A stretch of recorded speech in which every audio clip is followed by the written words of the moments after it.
Assalamualaikum and good day to my fellow students.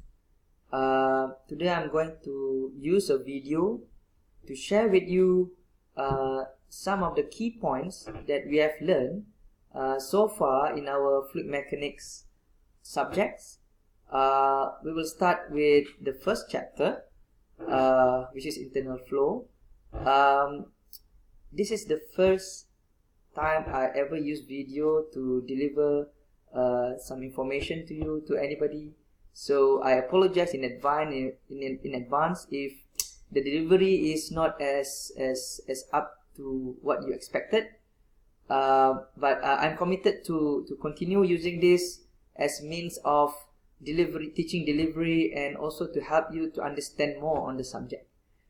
So we will start with the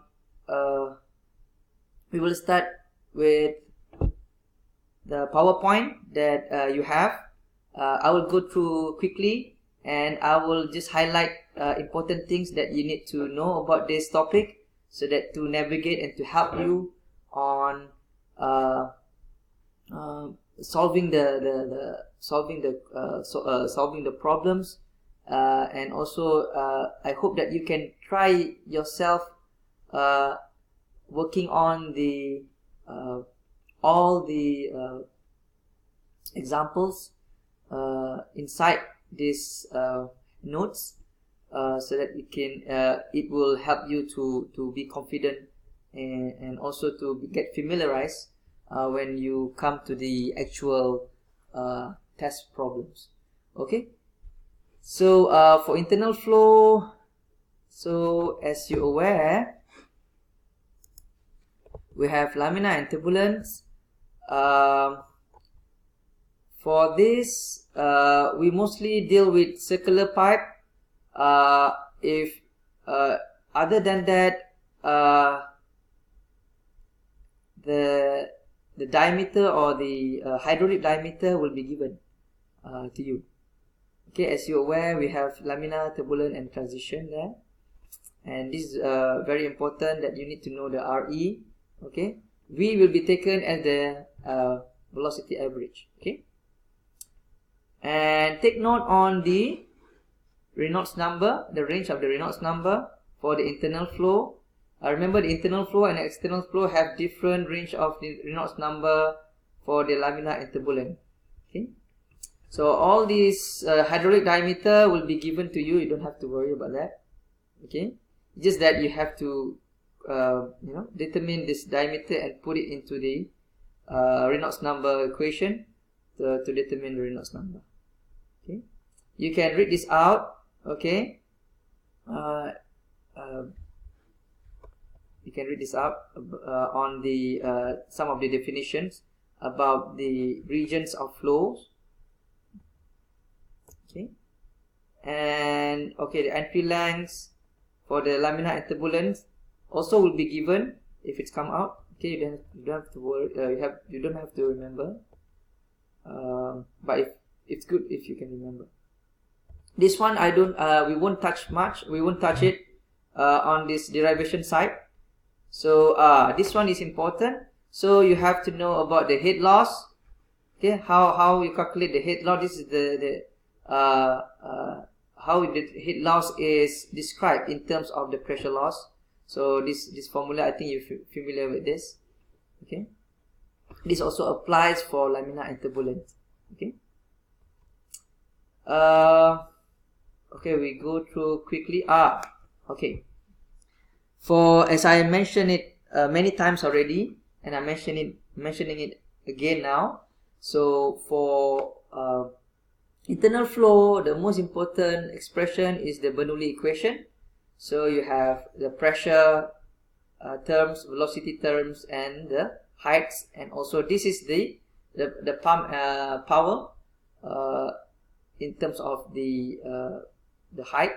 In terms of the height, is described in terms of the height, and also the turbine. So the pump will be on the left, the turbine will be on the the right, and this also the important parts that you need to know, which is the heat loss. Okay, that caused by the piping line and also the minor losses. Okay, this alpha represent the shape factor, but when you go from large pipe to small pipe, there will be some shape factor different, but mostly we take into account only a unity shape factor to make things simpler. So you can read this out. This one you don't have to worry about very much about. And you do this examples, and then we go on to the turbulent flow. So this is just the concept of turbulent flow, and we won't touch this much. So, but it's good for you to understand the concept, and this also won't be touched in the exam. So also this one. What I want to stress is starting from this part, which is the friction factor. When we have the internal flow, we have to consider the friction loss. So the friction loss. So friction factor is part of the term in the friction loss that you have to determine either by the Moody chart or the equation, which can be also separated into two types. The first one is explicit and the second one is implicit. The implicit one is quite tedious to work on. This will be given if the question asks about the friction factor, and this will be given for you to calculate. And as I mentioned to you as well, the friction factor also influenced by the roughness of the pipe. Okay, and this is the example of the Moody chart. I hope that you know how to read it, how to determine the friction factor based on the Moody based on the Reynolds number and also the relative roughness given. So for any, I will show you.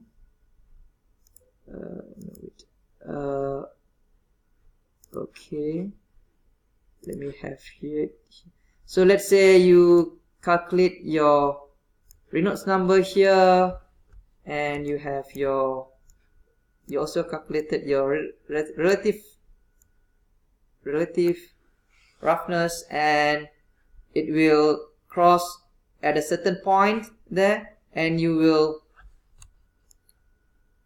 extend it all the way to the left and to get your friction factor. So first of all, you get your relative roughness and Reynolds number, cross it against each other to get a point, and from that point you extend all the way to the left side, and that will be your friction factor. Yeah. Another way is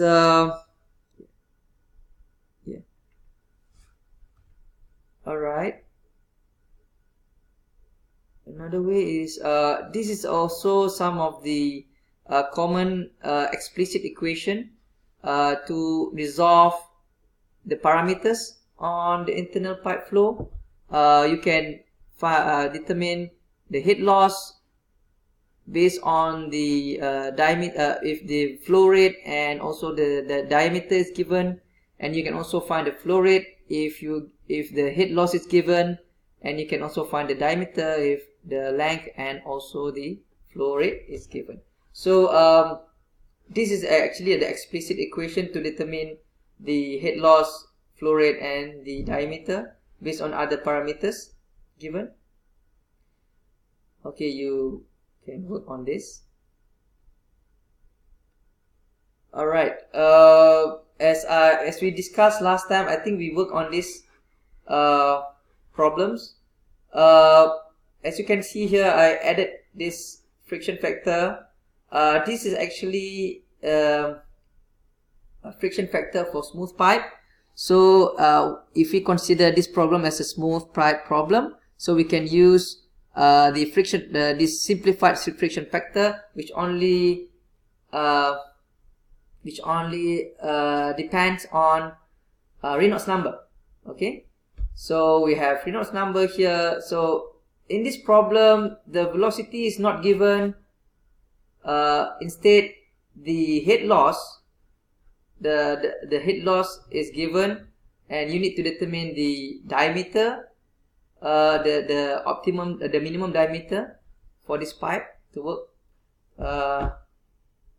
For this pipe, so you start off with determining the velocity based on the flow rate given, the Reynolds number. You describe it in terms of the velocity and the diameter, and this is the friction factor, which is the Colebrook friction factor. Since this is a smooth pipe, so the E over D is cancelled out, but even then this is quite difficult to solve, okay, using the iteration. So we introduced this one, which is the straightforward explicit formula. So you can put here, because you know the heat loss already, and you just insert this friction factor which has the Reynolds number inside it, and Reynolds number can be described in terms of velocity. So we reduce the equation into a velocity and diameter, which are the parameter you need to determine. Okay, and you can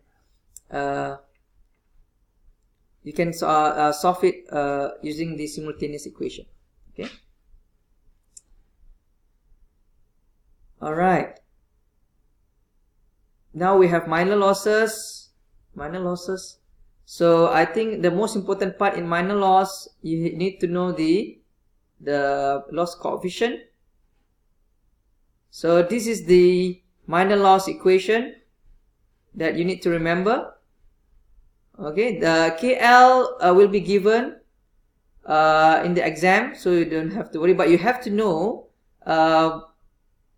in the pipe system here you have to pinpoint which the location where there's might be there would be a minor loss happening. Okay,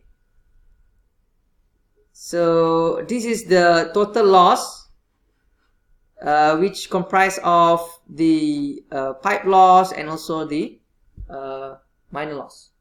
Right? So this KL is given for different components. So but you might want to read upon it.